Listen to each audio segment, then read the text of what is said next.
नमस्कार दोस्तों, स्वागत है आपका अपने YouTube channel education classes Ramu में आपका स्वागत करता हूं। दोस्तों, आज की वीडियो हमारा KVS PRT से रिलेटेड CTP प्रैक्टिस सेट आज 11वां है। तो ध्यान रखिएगा, CTP प्रैक्टिस सेट ये हमारा 11वां है और आज भी हम 30 प्रश्न जो है कवर करने वाले हैं। और आपको पता होगा कि 60 प्रश्न KVS PRT के एग्जाम में पूछे जाएंगे जो आपके सिलेबस में दिया गया है। उसी में हम 30 प्रश्न जो है एक एक करके आपको करा रहा हूँ। इसी तरह हमने आज 11वां प्रैक्टिस सेट करा रहे हैं। इससे पहले आप 10 प्रैक्टिस सेट वाली वीडियो नहीं देखे होंगे तो जाकर ज़रूर देखेगा। KVS PRT से रिलेटेड प्लेइंग लिस्ट बनी हुई है। तो चलिए दोस्त, सीधे चलते हैं और आज हमारा प्रैक्टिस सेट 11वां का प्रश्न नंबर पहला है। प्रश्न नंबर पहला है कि निम्न में से कौन सी विधि बालकों को एक दूसरे को प्रभावित करने की अधिक छूट देती है। कौन सी विधि है जो सबसे अधिक छूट देती है एक दूसरे को प्रभावित करने की। ऑप्शन ए है लघु समूह में चर्चा, ऑप्शन बी फिल्म प्रोजेक्टर का प्रयोग, और सी दूरदर्शन या देशव्यापी कक्षा कार्यक्रम दिखाना, और विशेषज्ञों द्वारा लेक्चर। तो कौन सा जो माध्यम होगा वो अधिक बालकों को एक दूसरे को प्रभावित करेगा, तो वो होगा लघु समूह में चर्चा। ये वाला विकल्प इसका सही हो जाएगा। बाकी चीज़ें ये भी प्रभावित करता है लेकिन ये उतना उपलब्ध नहीं हो पाता है उस चीज़ में, तो ये वाला विकल्प इसका सही हो जाएगा। लघु समूह चर्चा जो है एक दूसरे को प्रभावित करने का अधिक छूट देता है। प्रश्न नंबर 2 है कि कक्ष में किसी बालक को पढ़ने के लिए प्रेरित करने का उत्तम ढंग है। क्या उत्तम ढंग है वो आपको बताना है। प्रश्न नंबर 2, ऑप्शन ए है उसे आत्मसम्मान की सुरक्षा करना, ऑप्शन बी उसे प्रशंसा द्वारा फुसलाना, ऑप्शन सी उसे सकारात्मक प्रलोभन प्रदान करना, और डी उसकी प्रेरितों का मार्गांतीकरण करना। तो कक्ष में किसी बालक को पढ़ने के लिए प्रेरित करने का सबसे उत्तम ढंग है तो वो हमारा ढंग है डी वाले ऑप्शन में। उसके प्रेरक जो है ना उसको आप मार्गांतीकरण करिए, उसको अच्छे मार्ग दिखाइए, उसके प्रेरकों को उसकी जो संवेग हैं उसको अच्छे मार्ग की तरफ दिखाने का प्रयास करिए। यही जो है पढ़ाने का एक उत्तम ढंग हो जाएगा। प्रलोभन नहीं देना है, फुसलाना नहीं है, और उसके सम्मान को सुरक्षा देनी ठीक है लेकिन उतना भी नहीं जितना कि डी वाले विकल्प के साथ आपको जाना है। आगे चलते हैं। प्रश्न नंबर 3, शिक्षण का प्राथमिक उद्देश्य अधिगम संबंधी संपूर्ण उपागम की संस्तुति करना है। क्योंकि भाई ऑप्शन ए है इससे शिक्षकों को दैनिक कार्य योजना के निर्माण में मुक्ति मिल जाती है, ऑप्शन बी है इसके द्वारा प्रकरण के महत्वपूर्ण अंगों पर अतिरिक्त बल प्रदान किया जाता है, ऑप्शन सी है यह शिक्षण को सार्थक दिशा निर्देश प्रदान करता है, और डी है यह परीक्षण कार्यक्रमों को अधिक प्रभावी बनाता है। तो क्या है इसका ऑप्शन सही? वो है सी वाला विकल्प, यह शिक्षण को सार्थक दिशा निर्देश प्रदान करने का कार्य करता है। तो तीसरा का सी वाला विकल्प सही हो जाएगा। प्रश्न नंबर 4 है कि सामाजिक विकास की दृष्टि से प्राथमिक विद्यालय के बालकों की विशिष्ट आदतें हैं। क्या आदतें हैं जो विशिष्ट हैं? ऑप्शन ए है समूह प्रत्याशाओं के अपेक्षा तथा समूह मानकों में से विघटन, ऑप्शन बी है मित्रों में स्वामी भक्ति, और ऑप्शन सी है असुरक्षा, पूर्वाग्रह तथा तिरस्कार, और डी है जीवन लक्ष्यों की खोज। प्रश्न नंबर 4 का जो हमारा विकल्प होगा सामाजिक विकास की दृष्टि से प्राथमिक विद्यालयों के बालकों की विशिष्ट आदतें होती हैं, वो होती है असुरक्षा, पूर्वाग्रह और तिरस्कार। सी वाला विकल्प इसका सही हो जाएगा। प्रश्न नंबर 5 चलते हैं। निम्न में से किस क्षेत्र में बाह्य रूप से शीघ्र परिवर्तन किए जा सकते हैं? तो किस क्षेत्र में बाह्य रूप से शीघ्र परिवर्तन किए जा सकते हैं आपको बताना है। तो वो है प्रलोभनों में, प्रलोभन जिसमें आप जल्दी और तेजी से परिवर्तन कर सकते हैं लोभ दिखाकर। तो बी वाला विकल्प जो है सही हो जाएगा 5वां का। प्रश्न नंबर 6 है कि एक शिक्षक कोई नया पाठ पढ़ा रहा है तो उसे प्रारंभ करना चाहिए। क्या प्रारंभ करना चाहिए वो आपको बताना है। ऑप्शन ए है विषय के पुनः विचार से, ऑप्शन बी बालकों में निहित पूर्व पाठ संबंधी ज्ञान से, ऑप्शन सी है शिक्षक की स्वयं की रुचि के अनुसार, और डी है विषय की महत्व की व्याख्या से। तो कहाँ से शुरू करना चाहिए छठवां का वो आपको बताना है। ऐसे प्रश्न हमने 10वें प्रैक्टिस सेट में भी किए थे, उसी के अकॉर्डिंग अब उसी को घुमाकर दूसरा प्रश्न ये दे दिया गया है। छठवां का जो हमारा विकल्प होगा, पहले आप बालकों के पूर्व ज्ञान जो निहित ज्ञान है उसके बारे में संबंधित जानकारी प्राप्त करेंगे, तभी ये करेंगे तो ये जो पढ़ाने का तरीका है वो सही रहेगा। तो बी वाला विकल्प छठवां का सही हो जाएगा। प्रश्न नंबर 7वां है कि बालक के समाजीकरण का उद्देश्य निहित है। समाजीकरण का उद्देश्य निहित है। ऑप्शन ए है उसके व्यक्तिगत सामाजिक समायोजन में, ऑप्शन बी है उसकी अभिवृत्ति रुचि एवं विश्वास में, ऑप्शन सी है समूह मानकों के प्रति अनुरक्ति में, और डी है सामाजिक समूह के प्रतिमानों में। 7वां का विकल्प हमारा कौन सा सही होगा वो आपको बताना है। बालकों के समाजीकरण उद्देश्य निहित हैं। तो देखिए समाजीकरण का मतलब उसमें जो समूह मानक है उसके प्रति अनुरक्ति जो की होती है ना, वो ही उसके लिए समाजीकरण उद्देश्य के लिए विकल्प के अकॉर्डिंग सही हो जाएगा। सी वाला विकल्प हमारा 7वां का सही हो जाएगा। ध्यान रखिएगा। आगे चलते हैं प्रश्न नंबर 8। निम्न में से क्या विद्यालय में पढ़ने वाले बालक के समायोजन की कसौटी है।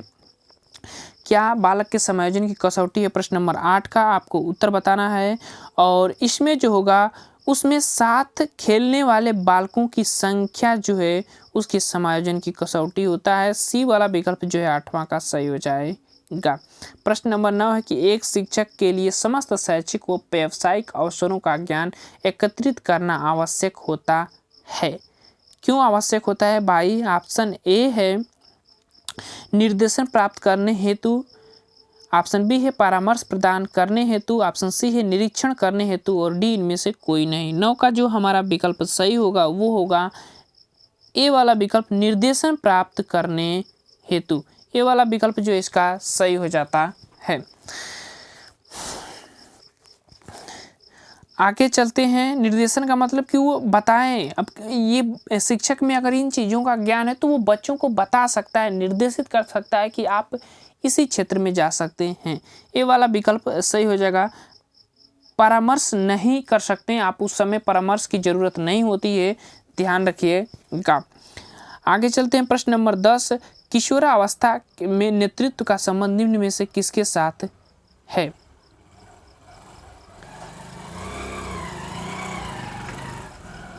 ऑप्शन ए है मानसिक चेतना के, ऑप्शन बी है शारीरिक आकार एवं शक्ति के, ऑप्शन सी है विद्यालय में सफलता के, ऑप्शन डी है समस्त समूह में लोकप्रियता के।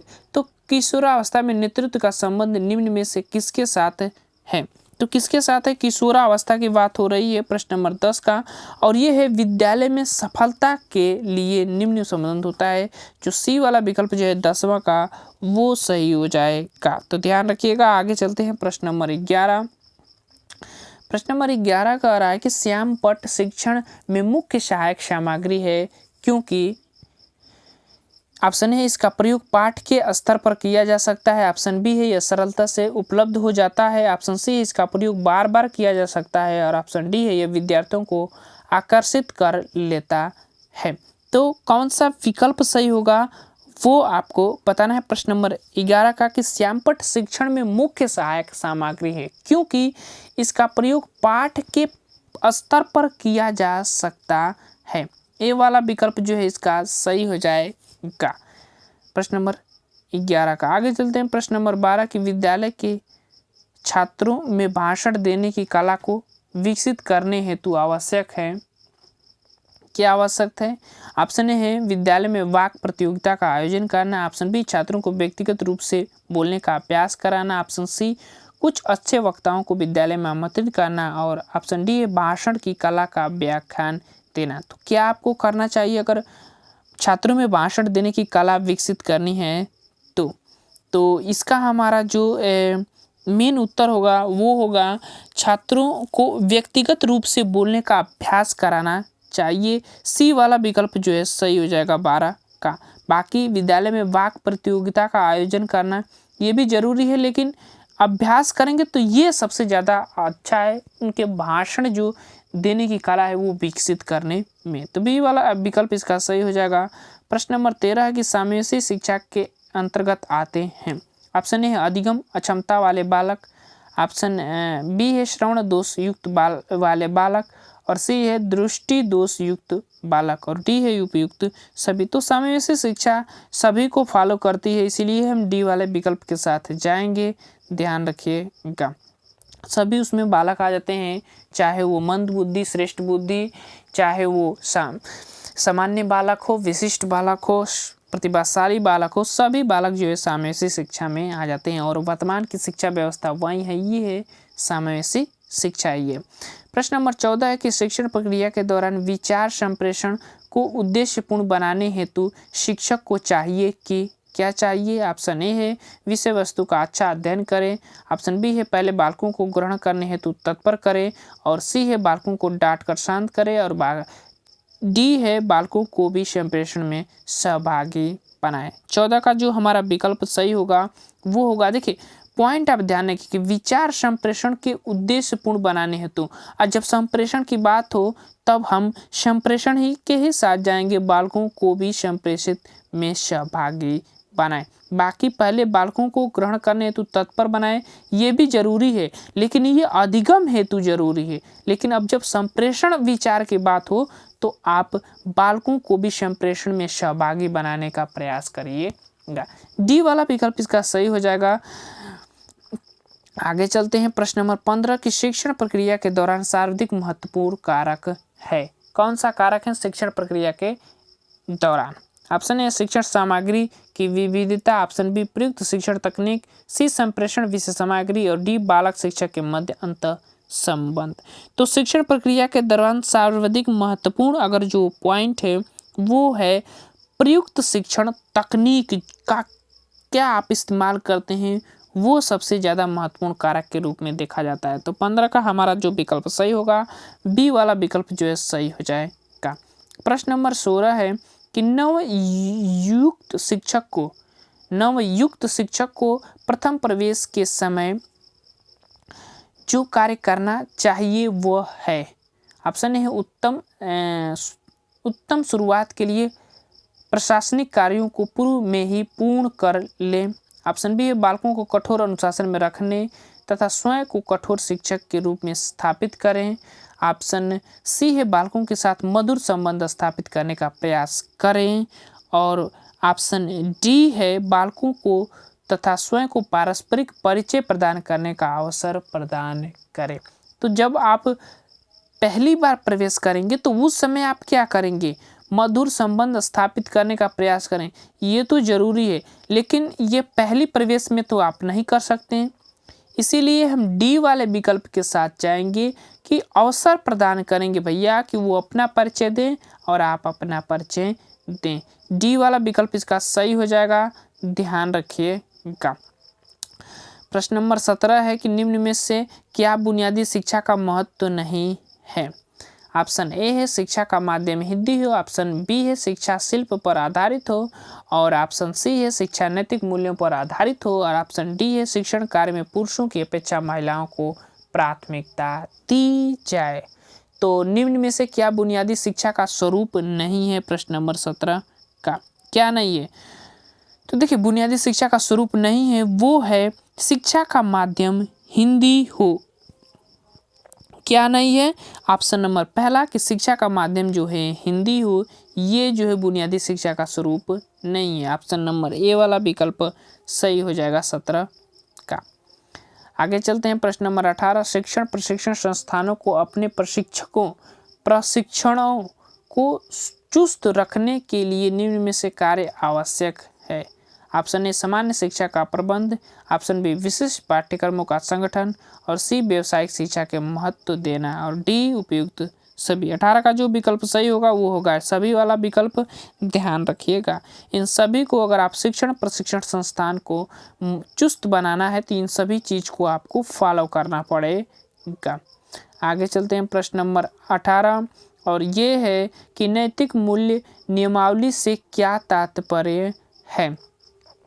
देखिए नैतिक मूल्य नियमावली की भी बात हो रही है, 2 पॉइंट ध्यान रखिएगा। ऑप्शन ए है कुछ निश्चित मापदंड जिसका पालन व्यवस्था विशेष में कार्यरत सभी व्यक्ति करते हैं, और ऑप्शन बी है आदर्शों या सिद्धांतों का सूची पत्र जिसे किसी व्यवसाय के प्रत्येक सदस्य पर लागू किया जाता है। ऑप्शन सी ऐसे निश्चित मानदंड जिसका अनुमोदन उच्च अधिकारी करते हैं किंतु पालन निम्न स्तर के कर्मचारी करते हैं, और डी किसी व्यवसायिक जगत की एक आवश्यक बुराई है। कौन सा विकल्प 19 का सही होगा वो आपको बताना है। तो देखिए नैतिक मूल्य नियमावली से तात्पर्य की बात करें तो वो होता है ऐसे निश्चित मापदंड जिनका अनुमोदन उच्च अधिकारी करते हैं किंतु पालन उसको निम्न स्तर के जो कर्मचारी होते हैं उनको करना होता है। सी वाला विकल्प इसका 19 का सही हो जाएगा। प्रश्न नंबर 20 है कि आपकी कक्षा में पढ़ा रहे हैं, आप कक्षा में पढ़ा रहे हैं, अचानक आप देखते हैं कि पीछे की सीट पर एक बालक टेबल पर सिर रखकर सो गया है, आप क्या करेंगे? ऑप्शन ए है उसे जगाकर डांटेंगे, ऑप्शन बी उसकी शिकायत प्रधानाध्यापक से करेंगे, ऑप्शन सी है ऐसे उसे ऐसा करने देंगे, वो बाद में उससे इसका कारण पूछेंगे। इससे बढ़िया ऑप्शन आपको कहाँ मिलेगा? सी वाला विकल्प इसका सही हो जाएगा। उसको उस समय सोने दीजिए, जब वो जगे तो उसका कारण पूछिए, निदान पूछिए, तब जाकर आप उसका उपचार करेंगे। सी वाला विकल्प 20 का सही हो जाएगा कि वो क्यों सो रहा है, घर पर टीवी देख रहा है, घूम रहा है, या उसकी कुछ और ही आर्थिक स्थिति मतलब उसकी कोई और ही परिस्थिति हो जिसकी वजह से वो ऐसा कर रहा है। प्रश्न नंबर 21 है कि शिक्षा योजना के अंतर्गत सर्वाधिक प्रभावी तथ्य है। कौन सा तत्व है भैया जो शिक्षा योजना के अंतर्गत सर्वाधिक प्रभावी तत्व है? ऑप्शन ए है बालकों के कल्याण की पदोन्नति, ऑप्शन बी शिक्षण कार्य विषयों का संगठन, ऑप्शन सी विद्यालय व्यवस्थाएं का उत्तम प्रयोग, और डी है पाठ्यक्रम का उत्तर क्रियान्वयन। तो प्रश्न नंबर 21 का जो हमारा विकल्प सही होगा वो पहला, क्योंकि शिक्षा योजना आप किसके लिए बनाएंगे? बच्चों के लिए, तो बच्चों की उन्नति की कल्याण की ही बात होगी। ऑप्शन नंबर ए वाला विकल्प सही हो जाएगा 21 का। आगे चलते हैं प्रश्न नंबर 22 प्राथमिक कक्षा के शिक्षक निम्न में से किसके प्रति प्रत्यक्ष रूप से उत्तरदायी होते हैं?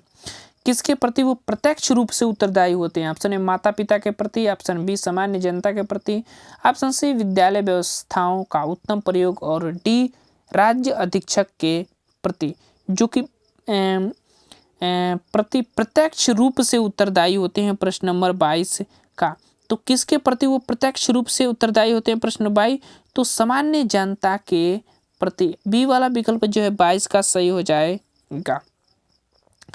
आगे चलते हैं प्रश्न नंबर 23। प्रश्न नंबर 23 है कि मानसिक रूप से पिछड़े बालकों के शिक्षण हेतु आप निम्न में से किस उपाय को पसंद करेंगे? मानसिक रूप से पिछड़े बालक हैं, ध्यान रखिएगा। आगे चलते हैं प्रश्न नंबर 23 का विकल्प पहला है कि नियमित पाठचर्या की पढ़ाई किंतु उन्हें काम के लिए अधिक समय देंगे। ऑप्शन बी उन्हें आवश्यक बातें रटवाएंगे, रटवाने की तो कभी करना ही नहीं है। ऑप्शन सी उन्हें अकेले यात्रा करने, हिसाब रखना आदि जैसी व्यावसायिक क्रियाओं क्लापों के माध्यम से सक्षम बनाएंगे, और डी उन्हें अपनी पसंद का कार्य करने देंगे। 23 का किस विकल्प के साथ जाएंगे? तो हम सी वाले के साथ जाएंगे, क्योंकि जब वो मंद बुद्धि पिछड़े बालक है तो आप उनको क्या करिए, आप उनको खुद स्वयं करने दीजिए। स्वयं का अनुभव जो है काफ़ी महत्वपूर्ण होता है किसी भी चीज़ को सीखने या करने में। सी वाला विकल्प जो सही हो जाएगा, और वह ज़्यादा अस्थायी भी होता है, ये भी आपको पता होगा। प्रश्न नंबर 24 की निम्न में से कौन से बालक बौद्धिक रूप से विकलांग बालक हैं? ऑप्शन ए प्रतिभावान, ऑप्शन बी बहुविकलांग, ऑप्शन सी भाषा विकलांग, और डी जो है अपराधी बालक। बौद्धिक विकलांग की बात हो रही है, पॉइंट भी ध्यान रखिएगा। बौद्धिक विकलांग यानी मस्तिष्क से विकलांग हो बालक। तो कौन है प्रश्न नंबर 24 का? तो वो है हमारा बहुविकलांग जो बालक है ना, बहुल विकलांग। बी वाला विकल्प जो है 24 का सही हो जाएगा। प्रश्न नंबर 25 विशिष्ट बालकों की श्रेणी में आने वाले बालक हैं। कौन बालक हैं जी भैया? विशिष्ट बालकों की श्रेणी में आने वाले बालक हैं। ऑप्शन ए बौद्धिक रूप से भिन्न बालक, बी शारीरिक रूप से भिन्न बालक और सी वंचन के आधार पर भिन्न बालक और डी उपयुक्त सभी। 25 का जो विकल्प हमारा सही होगा वो होगा उपयुक्त सभी। आगे चलते हैं प्रश्न नंबर 26। बालक उन शिक्षकों से पढ़ने के लिए उत्सुक रहते हैं जो ऑप्शन ए है पहले भी उन्हें पढ़ा चुके हैं। ऑप्शन बी स्कूल के में अति शिक्षक माने जाते हैं। ऑप्शन सी उन्हें प्रभावशाली व्यक्तित्व वाले लगते हैं और डी बालकों की समस्याओं हल करने में रुचि रखते हों। तो बालक किनसे सबसे ज़्यादा पढ़ने के लिए उत्सुक होते हैं? प्रश्न नंबर 26 का डी वाला विकल्प पहले ही आपको मिल रहा है कि जो उनकी बातें सुनेंगी, उनकी समस्याएं सुनेंगी, बालक उन्हीं से सबसे ज़्यादा पढ़ने का प्रयास करते हैं। 26 का डी वाला विकल्प जो है सही हो जाएगा। प्रश्न नंबर 27 है कि प्रभावी शिक्षण हेतु शिक्षक को तत्परता के नियम का अनुपालन करना चाहिए। इसका अर्थ क्या है? ऑप्शन ए है बालक जिस कार्य को सीखने को तैयार है वह उसे सीख लेगा। ऑप्शन बी है शिक्षण को बालकों की शंका समाधान हेतु तत्पर रहना चाहिए। ऑप्शन सी ज्ञान तत्परता से नहीं क्रिया प्रक्रिया से आती है। और डी है त्वरण शिक्षण त्वरण अधिगम। तो प्रभावी शिक्षण हेतु शिक्षक को तत्परता के नियम का अनुपालन करना चाहिए। इसका अर्थ है कि अगर वो किसी कार्य को करने के लिए बालक जो है तैयार है तो उसे जल्दी सीख लेगा। तो ऑप्शन नंबर पहला ही मिल गया इसका। अब यहाँ पर तत्परता के नियम की ही बात हो रही है, अनुपालन करना चाहिए। इसका अर्थ यही कि बालक जिस कार्य को सीखने को तैयार है उसे सीख लेगा। ये वाला विकल्प इसका सही हो जाएगा। प्रश्न नंबर 28 गेस्टाल्टवादियों के अनुसार परिस्थिति का सीधा प्रत्यक्षीकरण किसे माना गया है? किसे माना गया है? अंतर्दृष्टि को, सूझ को, अचानक जो सूझ उसके अंदर उत्पन्न होती है उसको गेस्टाल्टवादी मानते हैं। सी वाला विकल्प 28 का सही हो जाएगा। प्रश्न नंबर 29 बालक की वह अवस्था जो व्यवहार को लक्ष्य की ओर निर्देशित करती है कहलाती है। क्या कहलाती है? जो उसके व्यवहार को लक्ष्य की ओर निर्देशित करने का कार्य करती है। प्रश्न नंबर 29 का, और वो है हमारा प्रेरणा। सोचने की जरूरत नहीं, मोटिवेशन ध्यान रखिएगा। सी वाला विकल्प इसका सही हो जाएगा। प्रश्न नंबर 30 है कि प्रशिक्षण स्थानांतरण से क्या तात्पर्य है?